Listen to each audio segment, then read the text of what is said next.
Hello everyone, welcome to EduMask. I hope you all will be doing great. So today we are continuing with our next lecture of NABARD Grade A exam series. In this lecture we will discuss about poverty alleviation. We will also provide you the PDF of this lecture. Just to access the PDF, you can join our Telegram channel, that is edumask1008. For any query, you can mail us through our mail ID, that is edumask1008. So let's move to our topic.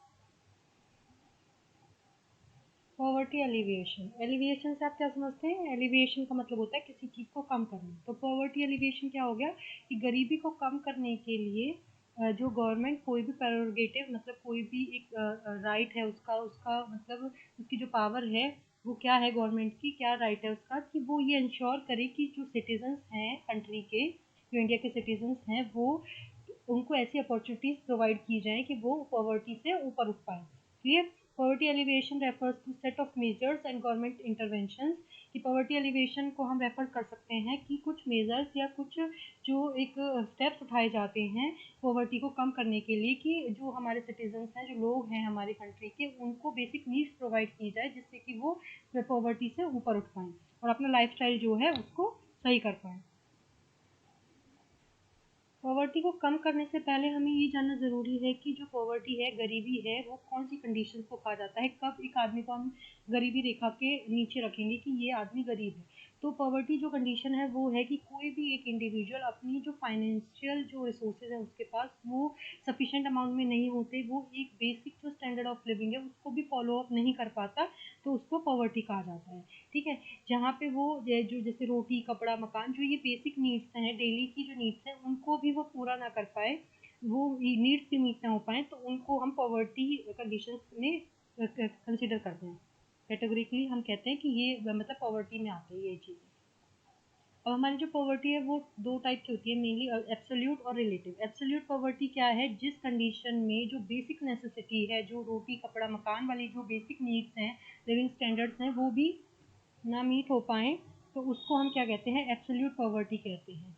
World bank ने 1990 में ये introduce किया था क्या कि जो एक living जो भी पर्सन $1 एक दिन का $1 से नीचे मतलब उसकी जो लिविंग है उसका $1 से नीचे जो खर्चा है, जो अपने ऊपर वो खर्च कर रहा है बेसिक नीड्स के ऊपर, अगर वो $1 से कम है तो उसको हम क्या कहते हैं? उसको हम पॉवर्टी में कंसिडर करते हैं और वो एब्सोल्यूट पॉवर्टी के अंदर आते हैं। अब अभी रिसेंटली 2015 के बाद से वर्ल्ड बैंक ने उसको रिकंसिडर किया है और पॉवर्टी लाइन को रीसेट कर दिया है। कितना डॉलर? 1.90 अ डे, मतलब एक दिन में 1.90 जो है वो एक्सपेंडिचर कर पा रहा है, तो वो पॉवर्टी लाइन के मतलब ऊपर आएगा या फिर पॉवर्टी लाइन में आता है, नहीं तो वो उससे नीचे ही माना जाता है अगर किसी की बेसिक नीड्स भी पूरी नहीं हो पा रही। तो रिलेटिव पॉवर्टी क्या होती है? हमारी रिलेटिव पॉवर्टी कंडीशन है जिसमें कि जो मिनिमम अमाउंट ऑफ इनकम है जो कि एवरेज लाइफ स्टाइल जीने के लिए चाहिए होती है, अगर वो अमाउंट नहीं है किसी के पास सोसाइटी में, तो उसको रिलेटिव पॉवर्टी कहते हैं। एब्सोल्यूट और रिलेटिव में क्या है? एब्सोल्यूट पॉवर्टी है जिसके पास बेसिक नीड्स को भी पूरा करने के लिए मतलब जो फाइनेंशियल रिसोर्सेज नहीं है, बेसिक नीड्स मतलब फूड शेल्टर और क्लोथिंग। और रिलेटिव पॉवर्टी क्या आती है कि एक एवरेज स्टैंडर्ड ऑफ लिविंग, मतलब उसको बेसिक नीड्स तो मिल रही हैं लेकिन एक एवरेज स्टैंडर्ड ऑफ लिविंग को मेंटेन करने के लिए उसके पास जितना मिनिमम इनकम होना चाहिए वो नहीं है, कि वो अपना खाना तो कर पा रहा है, कि वो एक रह भी रहा है, लेकिन वो उसके पास ना हाइजीन है ना उसके पास प्रॉपर न्यूट्रिएंट्स पहुंच पा रहे हैं, तो वैसी कंडीशंस में हम उसको रिलेटिव पॉवर्टी में कंसिडर करते हैं। क्लियर? नेक्स्ट है हमारा इंडिकेटर्स ऑफ पॉवर्टी। तो पॉवर्टी को इंडिकेट करने के लिए क्या क्या साइंस है, क्या किस चीज़ तरीके से हमें पता चलता है कि कोई भी इंडिविजुअल है वो पॉवर्टी के अंदर आ रहा है। तो सबसे पहले जो आता है हमारा malnutrition, whether it is an adult और अ चाइल्ड, मतलब ये या तो कोई अडल्ट है या चाइल्ड है, अगर वो माल न्यूट्रिशन है, उसको प्रॉपर न्यूट्रिएंट्स नहीं है, वो माल न्यूट्रिशन की कंडीशन में आता है, तो उसको हम क्या कहते हैं? उसको हम बिलो पॉवर्टी मानते हैं कि वही पॉवर्टी लाइन के अंडर आ रहा है वो। Schooling that has been disturbed और शॉर्टन, जिसको स्कूलिंग ना मिली हो, जो पढ़ा लिखा ना हो, एजुकेटेड ना हो प्रॉपर, तो उसको हम पॉवर्टी के अंदर मानते हैं। The unavailability of any person in the family who has completed 6 year of education. तो कोई फैमिली में अगर कोई भी सदस्य 6 साल से मतलब उसने 6 साल कंप्लीट नहीं किए हैं अपनी एजुकेशन के, मतलब वो 6 साल मतलब 6 साल स्कूल नहीं गया है, उसने पढ़ाई नहीं करी है, तो उसको हम क्या कहेंगे? उसको हम पॉवर्टी लाइन के अंडर मानते हैं। Within the previous 5 years, there has been a rise in the number of children dying in the home, कि 5 साल के अंदर अंदर अगर किसी फैमिली के अंदर जो चाइल्ड डाइंग जो रेशो है हमारा, तो उसको अगर उसमें मतलब इंक्रीज हुआ है, उसमें बढ़ोतरी आई है, तो हम उसे पॉवर्टी के लिए कंसिडर करते हैं। There is scarcity of portable water, कि जहाँ पे पीने जो का पानी है वो ही प्रॉपर अवेलेबल नहीं है, उसको भी हम पॉवर्टी कंडीशंस के अंडर कंसिडर करते हैं। Basic sanitation facilities are unavailable, जो सैनिटेशन है, हाइजीन जो फैसिलिटीज है, जो बेसिक हाइजीन होता है वो ही अगर नहीं है तो उसको हम पॉवर्टी के अंडर कंसिडर करते हैं। There is scarcity of clean cooking fuel, मतलब खाना पकाने के लिए मतलब साफ ईंधन नहीं है उनके पास, वो अच्छे से सफाई में खाना भी बना नहीं सकते अपना, तो उन कंडीशंस को भी पॉवर्टी के अंदर लिया जाता है। A scarcity of contemporary technologies, radio, TV, telephone, computer, bike, motor bike etcetera.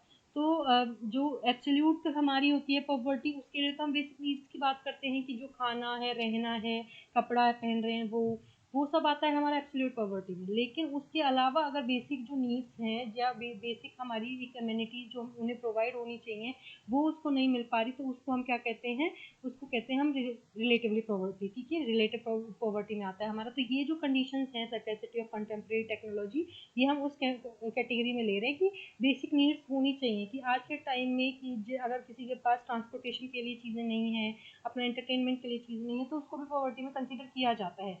There is a lack of availability of dependable electricity, electricity नहीं है किसी के पास, रोटी कपड़ा मकान है, लेकिन अगर उसके पास अपनी बेसिक नीड्स को पूरा करने के लिए भी इनकम नहीं है, तो उसको भी हम पॉवर्टी के अंदर कंसिडर करते हैं। बस उसको हम कैटेगराइज कर देते हैं एब्सोल्यूट और रिलेटिव पॉवर्टी में। क्लियर। नेक्स्ट हमारा आता है मेजरमेंट ऑफ पॉवर्टी। तो पॉवर्टी को मेजर करने के लिए कि गरीबी किस तरीके से मेजर की जाती है, उसके क्या क्या मेथड्स हैं। तो सबसे पहला मेथड हमारा आता है official poverty measure. Official poverty measure क्या होता है हमारा, कि जो सेंसस ब्यूरो जो होता है हमारा, वो पॉवर्टी लेवल्स को चेक करने के लिए जो मेजर्स फॉलो अप करता है उसे क्या कहते हैं, ऑफिशियल पॉवर्टी मेजर्स कहते हैं। अब इसके लिए वो क्या करता है कि जो इनकम होती है एक पर्सन की प्री टैक्स, मतलब टैक्स को पे करने से पहले जो उसकी इनकम बनी है, उसको वो कंपेयर करता है जो थ्रेशोल्ड या जो मिनिमम हमारा जो मील का जो प्लान बनाया गया था 1963 में, उससे 3 टाइम्स ज़्यादा लिया जाता है। मतलब जो मिनिमम मील का प्राइस है उससे 3 टाइम्स ज़्यादा जो है उससे हम कंपेयर करते हैं कि उससे इनकम में कितना फ़र्क है, उससे ज़्यादा है या उससे कम है। ठीक है, वहाँ से हम चेक करते हैं, और वो एक क्राइटेरिया होता है पॉवर्टी मेजर को चेक, मतलब पॉवर्टी लेवल को चेक करने के लिए। ये होता है हमारा ऑफिशियल पॉवर्टी मेजर। क्लियर। जो ओपीएम है उसे कैलकुलेट किया जाता है the proportion of people who are poor based on 3 factors. 3 factors होते हैं हमारे। सबसे पहले अर्निंग, जो इनकम होती है। सेकंड हमारा होता है जो क्राइटेरिया, क्राइटेरिया जो होता है हमारा वो क्या होता है, जो थ्रेशोल्ड है, जो हम मिनिमम मान के चल रहे हैं कि किस बेसिस पे हमारे जो पॉवर्टी लेवल्स है वो चेक किए जा रहे हैं। और थर्ड है हमारा हाउस होल्ड इनकम, कि टोटल जो लोग रह रहे हैं, जो फैमिली साइज है, उसमें हमारी जो इनकम है वो कितनी है। तो इन तीनों फैक्टर्स को ध्यान में रख के हमारा जो है ओपीएम ऑफिशियल पॉवर्टी मेजर को कैलकुलेट किया जाता है। सेकेंड हमारा आता है सप्लीमेंटल पॉवर्टी मेजर। ये मेजर जो है ये क्रिएट किया गया था सेंसस ब्यूरो के द्वारा 2010 में। इसका क्या मोटिव है या इसमें क्या हमने ऐड ऑन किया है, इसमें हमने और ज़्यादा अपने पॉवर्टी के ऊपर जो ऑल्टरनेटिव ओपिनियंस हैं वो रखे गए, वो प्रोवाइड किए गए। जो बेसिक था वो तो था ही, जो ऑफिशियल पॉवर्टी मेजर था वो तो है ही, लेकिन उसमें और क्या ऐड ऑन किया जा सकता है। जैसे हम 21st सेंचुरी में रह रहे हैं, तो जो हमारे लिविंग स्टैंडर्ड्स हैं वो भी चेंज हो रहे हैं। ठीक है, हम बहुत सारी चीज़ों को ऐड ऑन कर रहे हैं, कि बेसिक नीड्स में और बहुत सारी चीज़ें ऐड ऑन हो रही है, एंटरटेनमेंट हो रहा है, ट्रांसपोर्टेशन हो रहा है, बेसिक जो हमारा हाइजीन है उसको भी हम इंक्लूड कर रहे हैं, एजुकेशन को इंक्लूड कर रहे हैं। तो लिविंग स्टैंडर्ड में थोड़े जो चेंजेस हैं वो किए गए, इसलिए इसको सप्लीमेंटल पॉवर्टी मेजर कहा जाता है। इसमें सोशो इकोनॉमिक रियलिटीज़ और गवर्नमेंट की जो पॉलिसीज़ हैं, जो गवर्नमेंट पॉलिसीज़ ला रहा है पॉवर्टी को हटाने के लिए, उन सबको ऐड ऑन करके हम नए पॉवर्टी मेजर्स जो हैं वो इंक्लूड करें, इसलिए इसको सप्लीमेंटल पॉवर्टी मेजर कहा गया। और ये 2010 में क्रिएट किया गया था, किसके द्वारा, सेंसस ब्यूरो के द्वारा। क्लियर। इस नोट में यही बताया गया है कि जो एसपीएम है, जो कि इसके नाम से पता चल रहा है सप्लीमेंटल, मतलब जो हमारा बेसिक जो था ऑफिशियल पॉवर्टी मेजर जो है उसको हटाया नहीं गया, उसको सब्सटीट्यूट नहीं किया गया, बल्कि उसमें चीज़ें ऐड ऑन करी गई हैं जिस हिसाब से मतलब जैसे टेक्नोलॉजी बढ़ रही है या हम 21st सेंचुरी में हैं, हमारी बेसिक नीड्स हैं, जो लिविंग स्टैंडर्ड्स हैं वो चेंज हो रहे हैं। तो इस उसके हिसाब से हमारा जो हमारा नेशनल जो बेसिक जो है हमारा ऑफिशियल पॉवर्टी डेटा जो है उसमें हम चीज़ों को ऐड ऑन कर रहे हैं, सप्लीमेंट कर रहे हैं। तो इसलिए इसको हम सप्लीमेंटल पॉवर्टी मेजर कहा कहते हैं। ठीक है, ये इसलिए कहा गया सप्लीमेंटल पॉवर्टी मेजर। नेक्स्ट हमारा आता है multi dimensional poverty index. MPI से हम क्या समझते हैं, मल्टी डायमेंशनल पॉवर्टी इंडेक्स से क्या समझते हैं, जो कि पॉवर्टी के अंदर हमारा क्या मेजर करता है कि जो भी डेप्रीवेशन हो रहे हैं, जो भी हमें हार्म हो रहा है, इसमें हमारी हेल्थ में, एजुकेशन में, हमारे स्टैंडर्ड ऑफ लिविंग में, जो कि हमारी जो पर्सन की एक बेसिक जो लाइफ है या उसका वेलबींग है उसको अफेक्ट कर रहा है, तो उसको हम किसके थ्रू मेजर करते हैं, मल्टी डायमेंशनल पॉवर्टी इंडेक्स के थ्रू मेजर करते हैं। जैसे मैंने बताया कि जो बेसिक नीड्स थी हमारी, उसके अलावा भी अब जैसे हम जिस मतलब जिस उसमें रह रहे हैं, हम जैसे 21st सेंचुरी के अंदर रह रहे हैं, तो हमारी जो बेसिक नीड्स हैं वो भी चेंज हो रही हैं कंपैरेटिवली जो पहले थी। जैसे पहले एजुकेशन को इतना हम वैल्यू नहीं करते थे, वैल्यू नहीं देते थे हमारी, तो स्टैंडर्ड ऑफ लिविंग को हम इतना वैल्यू नहीं देते थे, जैसे ट्रांसपोर्टेशन को इतना वैल्यू नहीं दिया जाता था, उसके हिसाब से अब हमारी जो बेसिक नीड्स है वो भी चेंज हो रही है, तो पॉवर्टी जो लेवल है उसको भी अलग लेवल से चेंज किया जा रहा है। तो इसलिए हमारा जो पॉवर्टी इंडेक्स है वो मल्टी डायमेंशनल तरीके से ही काम कर रहा है कि किस तरीके से हम पॉवर्टी जो लेवल है उसको मेजर करेंगे। क्लियर। सबसे पहला अब हम इसके अंदर ही मल्टी डायमेंशनल के अंदर क्या कौन कौन से डायमेंशन हम फॉलो अप करेंगे पॉवर्टी को चेक करने के लिए, तो सबसे पहला आता है हमारा global outlook of MPI.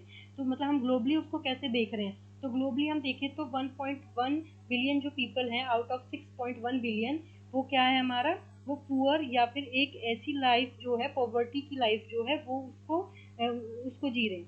Clear. जैसे हमारा जो टोटल पॉपुलेशन है उसका 18% जो पॉपुलेशन है हमारी वो पुअर है। उसके बाद हमारा एक और पॉइंट इसमें ऐड किया गया है, एक फैक्ट बताया गया है कि सब सहारा अफ्रीका जो है वहाँ पे 534 मिलियन पुअर हैं, जबकि साउथ एशिया जो है वहाँ पे 389 मिलियन जो है वो पुअर कैटेगरी में आते हैं।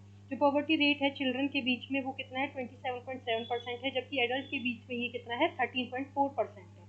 क्लियर। ये कुछ फैक्ट्स हैं जो कि मतलब ग्लोबली हमें बताते हैं, आउटलुक देते हैं हमें एमपीआई का, कि मल्टी डायमेंशनल पॉवर्टी इंडेक्स से हमें पता चलता है कि पॉवर्टी लाइन या पॉवर्टी लेवल कहाँ तक है।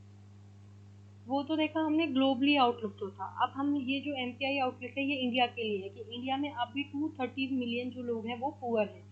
इंडिया में अराउंड 18.7% पॉपुलेशन जो है वो इस पुअर वाली या पॉवर्टी वाली कैटेगरी के अंदर आती है। इंडिया उन 25 कंट्रीज में से एक है जिसमें कि ये नाम दिए गए हैं, कंबोडिया, चाइना, कॉन्गो, तो ये इंडोनेशिया, मोरक्को वगैरह। तो इनमें से इंडिया भी एक कंट्री है जो कि जिसने कि 15 साल के अंदर जो ग्लोबल एमपीआई जो वैल्यू थी उसको हाफ तक लेके आए हैं, वो जितना था उससे आधा किया है उन्होंने, मतलब पॉवर्टी से बाहर निकल के आए हैं, पॉवर्टी को कम किया है अपनी कंट्री के अंदर।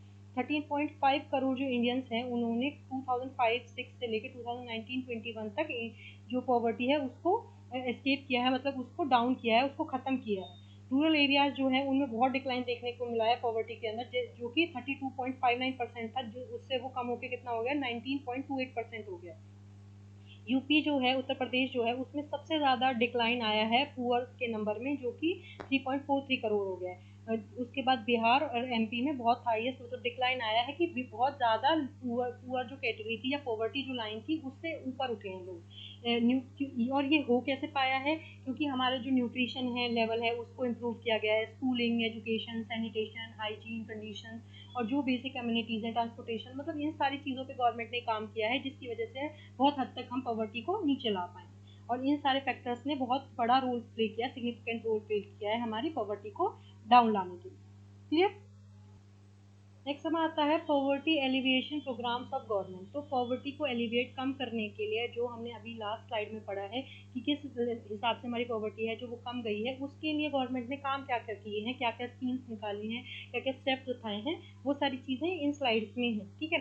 तो मैं इन स्लाइड्स को आपको शो कर देती हूँ, ये आपके एग्जाम पॉइंट ऑफ व्यू से बहुत इंपॉर्टेंट है, जब आपका सब्जेक्टिव एग्जाम होगा उसमें भी और ऑब्जेक्टिव जो है उसमें भी। तो आप इन सारी स्कीम्स को एक बार अच्छे से पढ़ लीजिएगा कि वो कब हुई, इनका क्या ऑब्जेक्टिव था, ये कौन सी मिनिस्ट्री के अंडर आती है। ठीक है। जैसे कि ये हमारा integrated rural development program IRDP, ये 1978 में फॉर्म हुआ था। किसने फॉर्म किया था, मिनिस्ट्री ऑफ रूरल डेवलपमेंट ने। और इसका क्या टारगेट था, to raise the families of identified target group living below the poverty line through the development of sustainable opportunities for self employment in the rural sector. ठीक है। तो मतलब कुछ ऐसी फैमिलीज को टारगेट किया गया था कि जिससे कि वो पॉवर्टी लाइन से ऊपर उठ पाएँ और उनको बेसिक कम्युनिटी मतलब एम्यूनिटीज़ या फिर उनको एम्प्लॉयमेंट, जिससे कि वो रूरल सेक्टर के अंदर जो गांव में जो लोग रह रहे हैं उनको अपॉर्चुनिटीज़ प्रोवाइड की जाए, जिससे कि वो अपना एक अच्छा लिविंग स्टैंडर्ड बना सके और पॉवर्टी लाइन से ऊपर उठ सके। ठीक है। उसके बाद नेक्स्ट आता है हमारा प्रधानमंत्री ग्रामीण आवास योजना 1985 में, ये भी मिनिस्ट्री ऑफ रूरल डेवलपमेंट के अंदर आता है। ठीक है। ये इसका ऑब्जेक्टिव दे रखा है। तो ऐसे ही गवर्नमेंट ने बहुत सारी स्कीम्स या बहुत सारी योजनाएं बनाई थी जिससे कि जो पॉवर्टी है उसको नीचे ला सके, उसको एलिविएट कर सके, उसको कम कर सके। ठीक है। ये कुछ हैं और प्रोग्राम्स हैं हमारे, जैसे ये हमारी Indira Gandhi national old pension scheme है, उसके बाद नेशनल फैमिली बेनिफिट स्कीम है। उसके बाद नेक्स्ट हमारी जो आती है वो है हमारी जवाहर ग्राम समृद्धि योजना, जो कि 1 अप्रैल 1999 को, फिर अन्नपूर्णा 1990 2000 को। क्लियर। उसके बाद नेक्स्ट जो आती है हमारी वो आती है फूड फॉर वर्क प्रोग्राम, फिर संपूर्ण ग्रामीण रोजगार योजना 2001 में, Mahatma Gandhi national rural employment guarantee act मनरेगा जो है हमारा 2005 में आया था। उसके बाद नेशनल फूड सिक्योरिटी मिशन 2007 में आया। ठीक है। उसके बाद हमारा national rural living livelihood mission 2011 में आया हमारा। ये प्रधानमंत्री जन धन योजना 2014 में, प्रधानमंत्री कौशल विकास योजना 2015 में, ये संसद आदर्श ग्राम योजना। उसके बाद प्रधानमंत्री जीवन ज्योति बीमा योजना, प्रधानमंत्री सुरक्षा बीमा योजना, नेशनल मैटरनिटी बेनिफिट स्कीम, प्रधानमंत्री उजाला योजना, प्रधानमंत्री गरीब कल्याण योजना, सोलर चरखा मिशन 2018, नेशनल न्यूट्रिशन मिशन या पोषण अभियान आप कह सकते हैं 2018 में। यह प्रधानमंत्री श्रम योगी मानधन योजना, ठीक है, 2019 में आई। प्रधानमंत्री स्ट्रीट वेंडर या आत्मनिर्भर निधि योजना। तो ये सारी जो स्कीम्स हैं ये पॉवर्टी को एलिवेट करने के लिए, उनको कम करने के लिए और लोगों के लिविंग स्टैंडर्ड को हाई करने के लिए ये सारी स्कीम्स चलाई गई थी। तो आप इनको, इनके सारे की ये कौन सी ईयर में फॉर्म हुई है, कौन सी मिनिस्ट्री के अंडर आती है और इनके ऑब्जेक्टिव क्या क्या थे, इन सब चीज़ों को आप देख लीजिएगा, ये आपके एग्जाम पॉइंट ऑफ व्यू से बहुत इंपॉर्टेंट है। नेक्स्ट हमारा आता है employment generation in India. Employment जो है वो एक मेजर रोल प्ले करता है पॉवर्टी को हटाने में, क्योंकि अगर किसी भी कंट्री के पास जो फाइनेंशियल है इनकम जो है लोगों की, या इंडिविजुअल जो परचेजिंग पावर है वो ज़्यादा होगी, तो उससे क्या है कि गरीबी अपने आप कम हो जाएगी।